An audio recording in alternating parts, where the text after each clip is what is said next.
Okey, bismillahirrahmanirrahim. Assalamualaikum. Okey, pada hari ini cikgu akan buat ulang kaji seminta lalu untuk peperiksaan pada minggu hadapan. Baiklah, untuk peperiksaan pada minggu hadapan, kita akan jalankan sewaktu dalam kelas secara atas talian sahaja. Jadi tiada ulangan peperiksaan kecuali atas sebab-sebab yang ketika ataupun sebab-sebab tertentu. Tapi kita akan utamakan untuk jalankan peperiksaan secara atas talian sahaja. Okey, untuk peperiksaan bahasa Melayu untuk tahun 4 akan ada dua bahagian, iaitu bahagian pertama, bahagian A, bahagian pemahaman, dan bahagian kedua adalah bahagian penulisan. Baik, untuk soalan pemahaman akan ada 10 soalan objektif yang cikgu akan kemukakan dan awak dikenaki menjawab soalan tersebut pada masa yang telah ditetapkan. Contoh, untuk 10 soalan, cikgu akan bagi masa dalam 15 minit untuk menghabiskan masa menjawab 10 soalan objektif.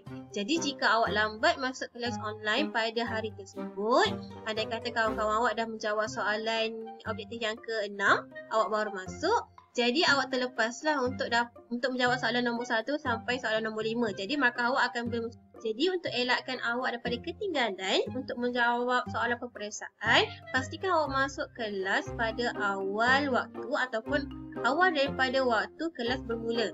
Okey, baiklah, untuk soalan objektif akan ada 10 soalan, masa adalah 15 minit. Jadi selepas 15 minit cikgu akan terus buka untuk jawab soalan penulisan. Okey, sebab apa? Untuk jawab soalan penulisan akan ada 3 bahagian yang perlu awak jawab, iaitu bahagian pertama adalah bahagian karangan atau pembina ayat, bahagian kedua adalah isi tempat kosong dan bahagian ketiga adalah nilai murni dan juga pengajaran. Okey, kita lihat sama-sama. Okey, awak boleh rujuk buku teks awak muka surat 59 untuk menjawab soalan penulisan yang pertama, iaitu bina ayat ataupun karangan. Baiklah, cikgu telah rangkumkan soalan penulisan ini, iaitu bahagian bina ayat dan juga karangan menjadi satu soalan saja. Okey, caranya mudah. Okey, awak boleh tengok dekat muka surat 59. Okey, bentuk soalannya akan cikgu akan keluarkan macam ni. Okey, bentuk soalan macam ni akan ada pendahuluan, isi pertama, isi kedua, isi ketiga, isi keempat dan juga penutup. Baik, untuk pendahuluan awak tak perlu nak bimbang, cikgu akan bagi terus dia punya ayat. Okey, awak perlu membina ayat dengan menggunakan isi penting yang telah dikemukakan oleh soalan. Okey, macam pendahuluan ni dah ada dua isi. Yang pertama, keselamatan makanan perlu diutamakan dan yang kedua, pelbagai cara harus dilakukan. Jadi kat sini dah siap-siap dah tulis. Untuk ayat pendahuluan ada dua ayat, jadi awak tak perlu nak buat balik. Okey, jadi awak perlu salin sahaja pendahuluan itu dalam awak punya kertas jawapan. Okey, untuk isi yang pertama akan ada dua isi penting kat situ. Okey, contohnya isi yang pertama basuh tangan, isi yang kedua cuci peralatan dapur. Jadi awak perlu terus bina dua ayat untuk perenggan yang kedua ini. Okey, contoh ayat yang pertama.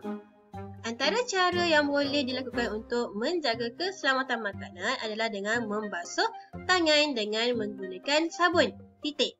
Untuk ayat kedua, sambung ayat kedua, awak boleh guna penanda wacana. Selain itu, kita juga perlu mencuci peralatan dapur agar kuman tidak dapat membiak.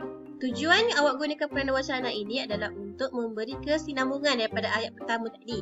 Okey, siapa yang menggunakan penanda wacana dalam karangan dia, cikgu akan bagi markah tambahanlah, markah lebih untuk dia kerana menggunakan penanda wacana dalam setiap perenggan. Okey, untuk perenggan yang ke-3, untuk isi yang kedua ni pun sama juga, awak perlu gunakan penanda wacana juga. Bina dua ayat. Okey, bina dua ayat yang boleh melengkapkan karangan awak. Okey, begitu juga dengan perenggan yang seterusnya, perenggan ke-3, perenggan ke-4 dan juga penutup. Okey, untuk penutup ada sedikit penambahan yang perlu awak lakukan. Untuk bahagian penutup ini awak perlu sertakan nilai murni ataupun peribahasa, perumpamaan dan sebagainya dalam penutup. Jika ada terdapat peribahasa, perumpamaan ataupun nilai murni dalam penutup awak, markah tambahan juga cikgu akan berikan. Okey, untuk markah penanda wacana lain, untuk markah peribahasa lain dan untuk markah bahasa pun lain. Jadi ini adalah telah merangkumi bina ayat dan juga karangan awak. Sangat mudah. Okey, dalam ni cikgu akan bagi masa dalam 15 minit juga. Okey, untuk bahagian A 15 minit, bahagian B untuk buat bina ayat dan juga karangan ni 15 minit. Jadi setengah jam dah habis dah. Okey, 15 minit cikgu akan berhenti dan teruskan kepada penulisan yang kedua. Okey, ini adalah bentuk yang pertama untuk bahagian penulisan, bina ayat dan juga karangan. Untuk bahagian yang kedua, bina ayat, kita tengok sama-sama. Okey, isi tempat kosong iaitu aspek tata bahasa. Baik, untuk aspek tata bahasa ni cikgu akan gabungkan 3 kata iaitu kata hubung, kata sendi nama dan juga kata arah. Okey, untuk muka surat 60 ini dia hanya khususkan kepada kata hubung sahaja. Okey, untuk yang ini agak sukar kerana tiada pilihan jawapan, betul? Tapi untuk peperiksaan nanti cikgu akan sertakan pilihan jawapan dekat bahagian atas. Tetapi pilihan jawapan itu adalah lebih daripada soalan lah. Contoh soalan cikgu akan berikan dalam 10 soalan untuk isi tempat kosong. Jadi cikgu akan sertakan 15 pilihan jawapan dan awak perlu pilih pilihan jawapan yang paling tepat untuk diisikan ke dalam petak-petak kosong ini. Awak cuma perlu senaraikan soalan nombor 1 petak kosong yang pertama, kedua, ketiga, keempat dan sampai petak yang ke-10. Cuma tulis sahaja pilihan jawapan apa. Contoh soalan yang pertama untuk petak kosong yang pertama, jawapannya adalah atau. Petak kosong yang kedua, jawapannya adalah D.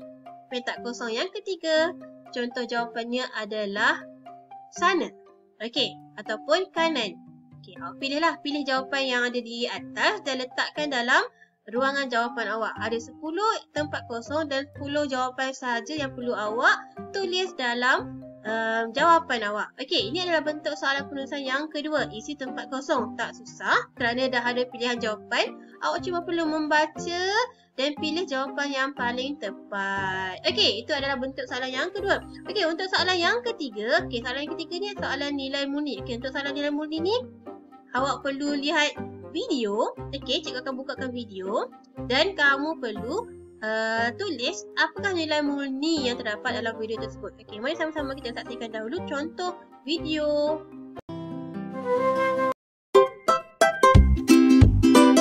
Baik, untuk pengajaran ataupun nilai murni yang pertama yang boleh diperoleh daripada video adalah nilai baik hati. Di mana seorang yang baik hati menjaga ibunya. Okey, selain itu terdapat juga nilai murni rajin. Timumas rajin menolong ibunya melakukan kerja rumah.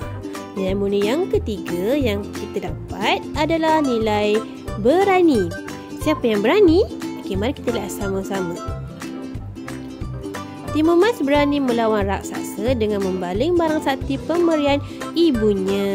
Okey, baik, kita lihat pada nilai murni yang keempat iaitu nilai murni kasih sayang. Embok Rondo sayang Timumas seperti anak kandungnya sendiri. Bahagian nilai murni ini kamu perlu sertakan sahaja apakah nilai murni yang terdapat daripada video dan contoh yang menyokong kepada nilai murni tersebut. Sebagai contoh, baik hati. Timumas seorang yang baik hati menjaga ibunya. Perlu sertakan sekali apakah perbuatan yang menyokong nilai murni tersebut. Baiklah, format penulisan pula adalah seperti yang tertera di skrin kamu semua. Baiklah, itu sahaja pengenalan kepada format peperiksaan secara atas talian. Sehingga berjumpa lagi dan selamat mengulang ngaji. Assalamualaikum semua.